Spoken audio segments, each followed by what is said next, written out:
안녕하세요. 민사 전문 변호사 서범석 변호사입니다. 이번에는 보복소음을 당했는데 그것을 어떻게 대처하느냐.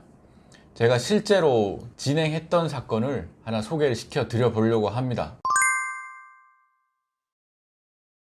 보복소음이 뭐죠? 보복소음은 위층에서 층간소음을 일으킨다고 해서 아래층에서 우퍼 스피커라는 거를 해가지고 위층으로 소음을 계속 전달을 시키는 거예요. 의뢰인도 저희 사무실에 왔을 때 아래층에서 위층으로 전쟁터에서 나는 총소리, 그리고 성인 동영상, 여자 신음소리, 이런 것들이 며칠에 걸쳐서 지속적으로 들렸어요. 위층에 사는 그 집도 주변에 아이를 키우는 평범한 그런 집이었어요. 이분이 화가 많이 났지만 아이들도 그 모습을 다 봤기 때문에 아이들에게 법적으로 차분하게 대처하는 모습을 보여주고 싶다, 이런 취지로 저한테 오셨던 거죠. 사실 이 사건이 민사소송을 해가지고 받을 수 있는 금액이 그렇게 많지 않아요. 변호사 보수랑 이런 거를 고려한다면 돈을 받는 것이 목적이 아니라 이게 어떻게 된다, 아이들에게 보여주고 싶다, 이런 취지로 저한테 소송을 의뢰를 해주셨던 사건입니다. 조금 더 자세히 말씀을 드리자면은 위층을 원고, 아래층을 피고라고 할게요. 저는 원고 소송 대리인이었습니다. 원고는 관리사무실에서 계속 연락을 받은 거예요. 층간소음을 일으킨다, 피고가 관리사무소에 연락을 해왔다, 그러니까 좀 조심해 달라. 그런데 어떤 날에는 아이들이 모두 다 학교에 가고 없던 시간, 또 어떤 날에는 가족이 외식하러 나가가지고 집에도 없었던 시간,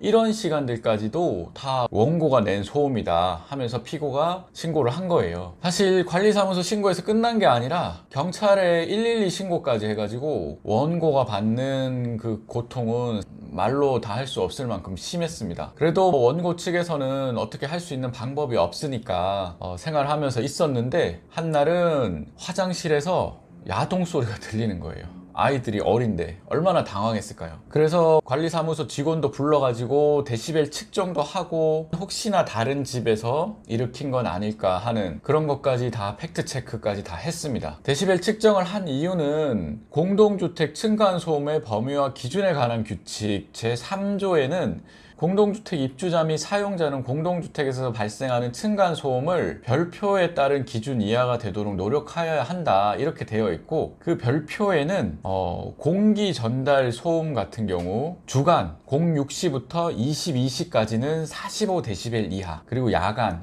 22시부터 06시까지는 40데시벨 이하가 되도록 노력해야 한다, 이렇게 돼 있는 거예요. 그런데 우리 사건 같은 경우에는 이 데시벨이 50데시벨을 훌쩍 넘어갔어요. 이런저런 정황들을 했을 때 아래층에서 우퍼 스피커를 통해서 보복소음을 일으킨 게 아닐까 하고 생각을 했죠. 직접적인 증거를 찾을 수는 없었어요, 아래층에서 했다는 것을. 만약에 그랬다면은 나중에 말씀드리는 것처럼 형사건으로도 진행을 생각해 봤을 텐데, 일단은 민사소송으로 손해배상 청구 및 간접강제를 청구하는 쪽으로 소송을 진행하게 되었고, 피고는 예상했던 대로 자기는 그런 적 없다 하면서 변호사도 선임해가지고 대응을 했어요. 그런데 우리 의뢰인이 알아보니까 상대방 변호사가 판사 출신 변호사다, 그러면서 걱정하면서 저한테 연락도 오고 그랬었어요. 그런데 저는 솔직히 판사 출신 변호사라고 해서 이 사건에 무슨 영향이 있을 거다, 그렇게 생각하지 않았고 그걸 그대로 말씀드렸습니다. 변론기일도 여러 번 했고 준비 서면이랑 입증 자료도 상당히 많이 냈고, 사실 기억에 남을 만한 사건입니다, 제 개인적인 입장에서도.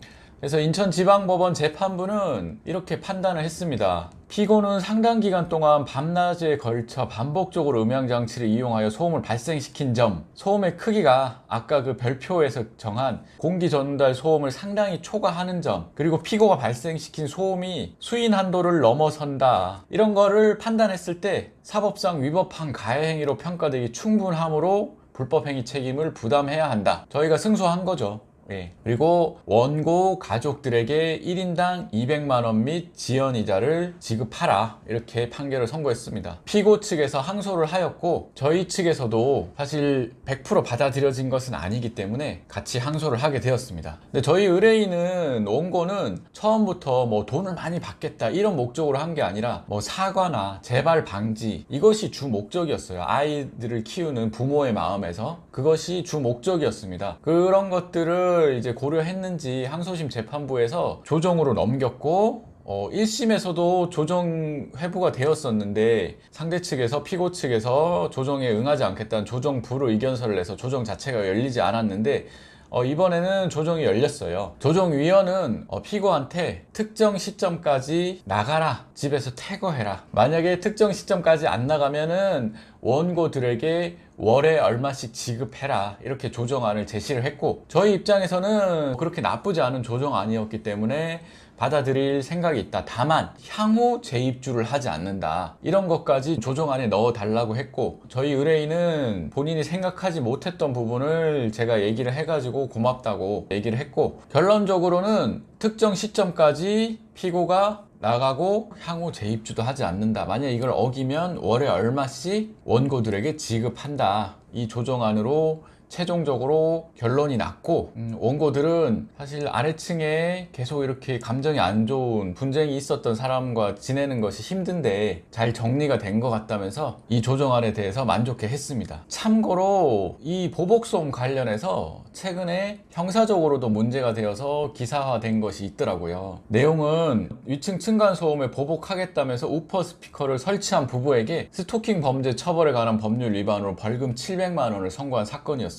상대방 의사에 반해서 음향을 도달하게 하여 불안감, 공포심을 일으키는 것도 스토킹 범죄에 해당합니다. 이 사건에서는 피고인이 자기가 잘못했다는 걸 인정하면서 반성하는 점을 고려했다, 이렇게 했습니다. 우리가 층간소음이나 보복소음이 매일같이 일어날 수 있는 일이고, 우리가 가장 편안하게 쉬어야 될 집에서 일어나는 일이라서 그 스트레스가 정말 심한 것 같아요. 이 사건 외에도 층간소음, 보복소음이 문제가 되어서 이 스토킹 범죄 처벌법 뿐만 아니라 직접적으로 위아래층 사람들이 막 부딪히면서 발생한 폭행건이나 협박건, 이런 것들로 저한테 오시는 분들도 많이 있습니다. 사실 그렇게 돼버리면은 전과자가 될 수도 있고 하기 때문에 어떻게 보면은 간단한 문제가 점점 더 큰 일로 가는 그런 성격의 이슈인 것 같아요. 이 층간소음, 보복소음이 위층에서도 최대한 조심할 수 있도록 매트도 깔고 그렇게 하는 방법을 취하고, 아래층에서도 조그만한 소음을 공동주택이다 보니까 참아주는 그런 지혜가 있었으면 좋겠습니다. 감사합니다.